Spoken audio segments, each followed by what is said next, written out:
Hi, Scott Lackman, 4510 TV.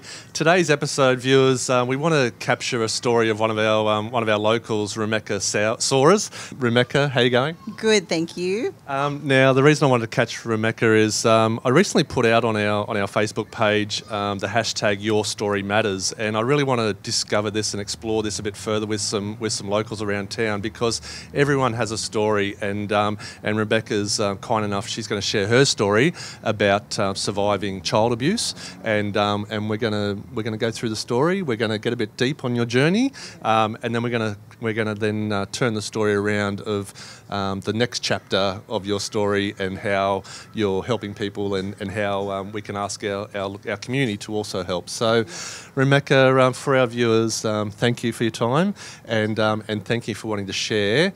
Let's start at the beginning. Yeah. So I grew up in Guam. Guam, for those who don't know, Guam is a territory of the U.S. It isn't far away from here, actually, and it's an island. And at the age of 5 years old, you know, the story happened really at 5. Growing up in a home that was I was surrounded by domestic violence, and at 5, that's when my child sexual abuse had started. And which had led me into quite a destructive journey through my life of going into addictions, eating disorders. So that was of substance and alcohol, and eating disorders from anorexia to bulimia, which lasted for about 15 years. And all throughout school, I was bullied, and never felt loved, never felt like I had a place in this world. I truly did. At home, I heard all the negative words of why I shouldn't be here.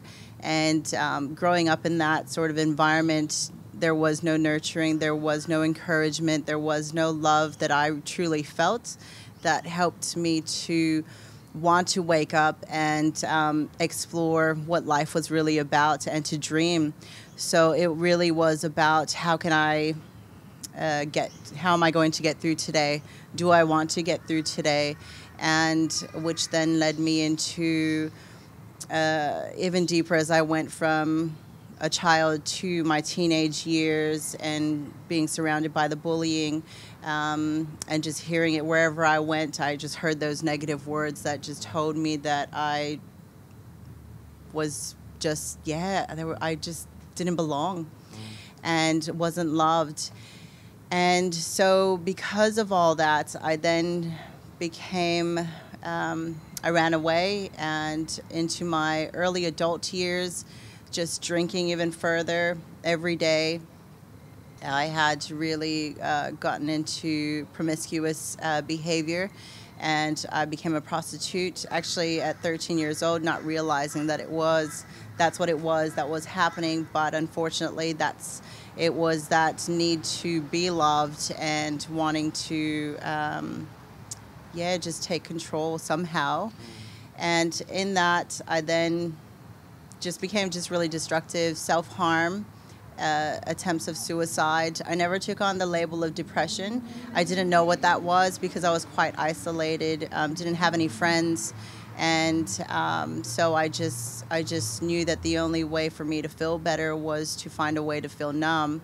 And so my addiction to alcohol and drugs was the answer for me.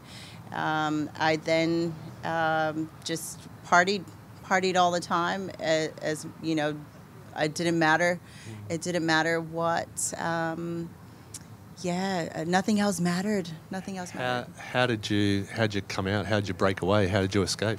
Yeah, so I found this gentleman who I thought was crazy, because he was telling me how, you know, when I first met him, he was the only Scottish man on Guam. And of course, I was lucky enough to find him. He walked up into the pub that I worked at, and he asked me for a can of Guinness. And sure enough, he just started to speak life into me and tell me that I was beautiful and that he loved me. And I just still thought he was crazy. I became pregnant, and I still struggled with my demons then, and I was still addicted to alcohol. I tried to stop many times, of course, while I was pregnant.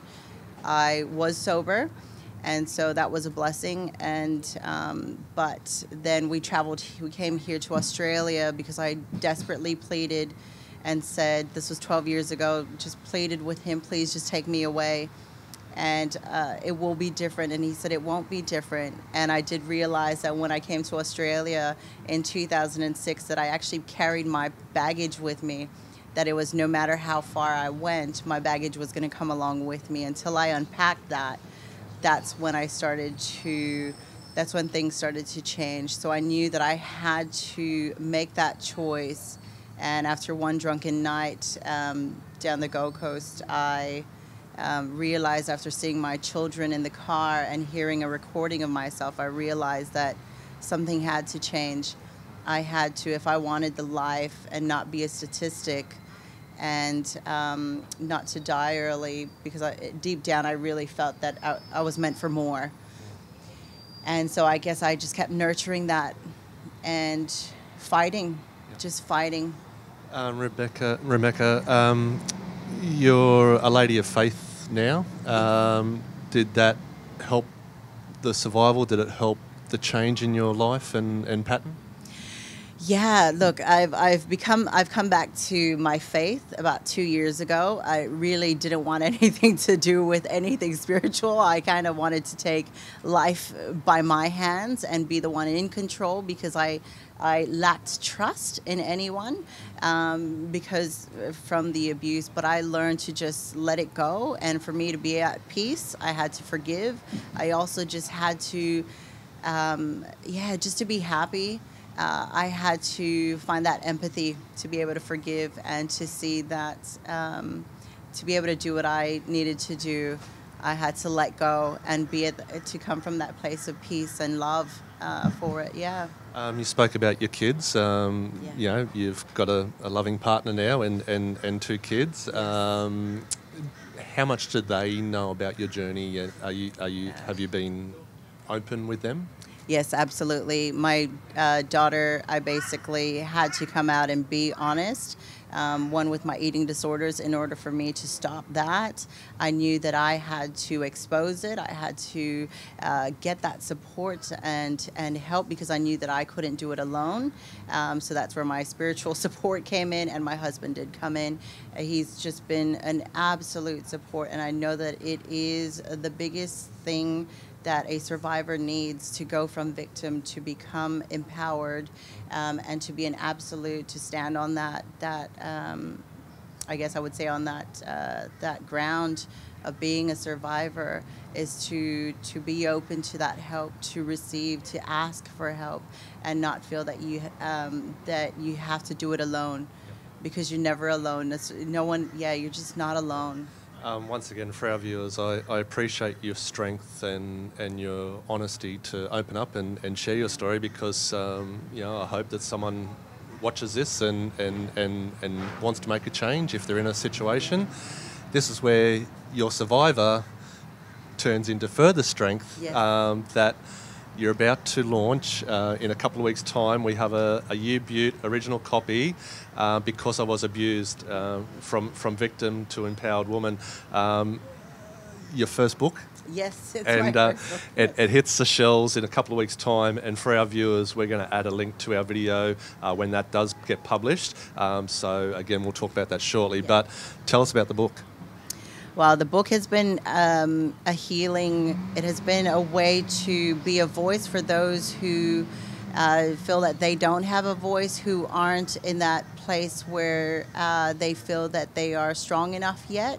It really was about sharing the story from the voice of a victim, exactly what it sounds like, what life is like for a victim through their life of being a child to a teenager to an adult, the challenges we face. And in this journey of writing my book, it had really brought out even more healing, and it really exposed a lot of just what I put my family through. And it wasn't to condemn myself, but it really was to be aware and to appreciate even more so the journey that a supporter, that the family of a survivor, what they go through, and how Yeah, just amazing, and the strength that it takes for them to be able to be that supporter, Yeah. and that's why we are. Yeah, that's why that I do what I do. And I'd probably just, as you're talking, as a supporter, and probably as your husband or as your kids Yeah. and those around you,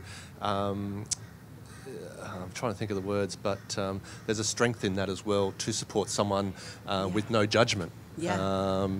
Does that sound right? Yeah. Like from a supporter? Yep, absolutely. He was the first person I say if he just showed me unconditional love. There was no judgment. He just met me where I was at, and he just spoke life. He just told me basically all the negative things that were spoken to me. He basically spoke the opposite, and that's where I began to allow myself to receive that and to believe that I was worthy, that I am worthy, and that we are all worthy, and we're all able to then come out and be the person who we're destined to be. You are, and to the next chapter, you are now an empowered woman, Yeah. sharing a message, Yeah. and not only through your book, but you've also now started up your charity, Yeah. Meant to Rise.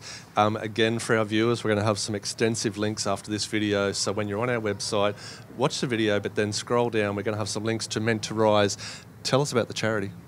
Yes, so the charity has all really, obviously, it's all meant to be, and I was only able to get it started when I had fully healed.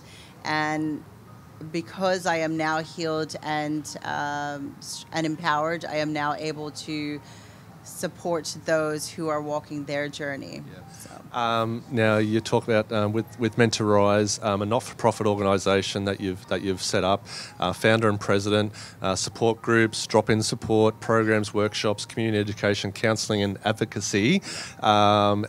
All services available by people connecting with yourself. Yes. And then I would imagine you then have referral services Yes. in the sector as well. Yes, absolutely. So we currently have a drop-in center.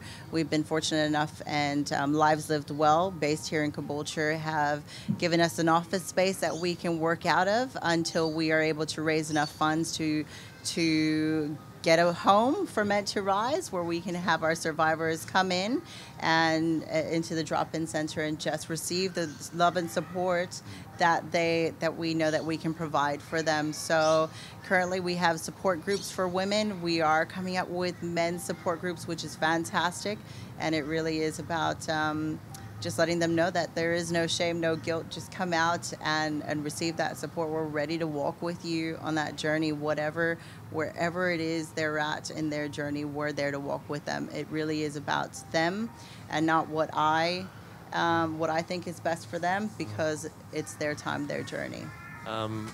One of my magic words, you need some funding, Yes. you need some support, and what I do take pride in with Andrew, we produce 4510 TV for our Caboolture community. What we pride ourselves on is that we do a shout out down the camera, and donations would be gladly accepted. Yes. So if you're looking to donate towards Meant to Rise and you want to help this charity of victims of abuse, particularly child abuse in your younger years.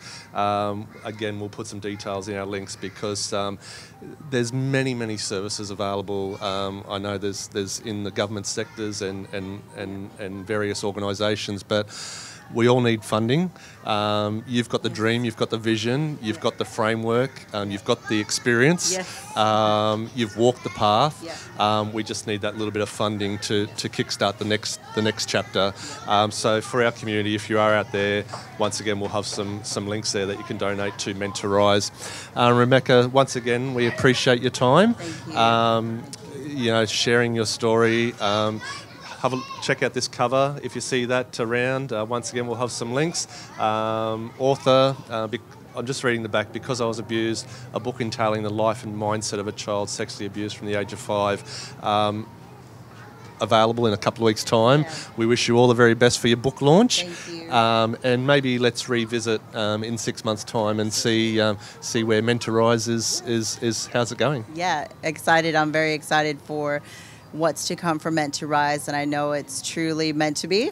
and we are authentically here for the survivors. And yeah, we've just got amazing power behind it. Yeah. Thank All right. you, Scott. Romecca Thank you. Sowers and thanks for listening.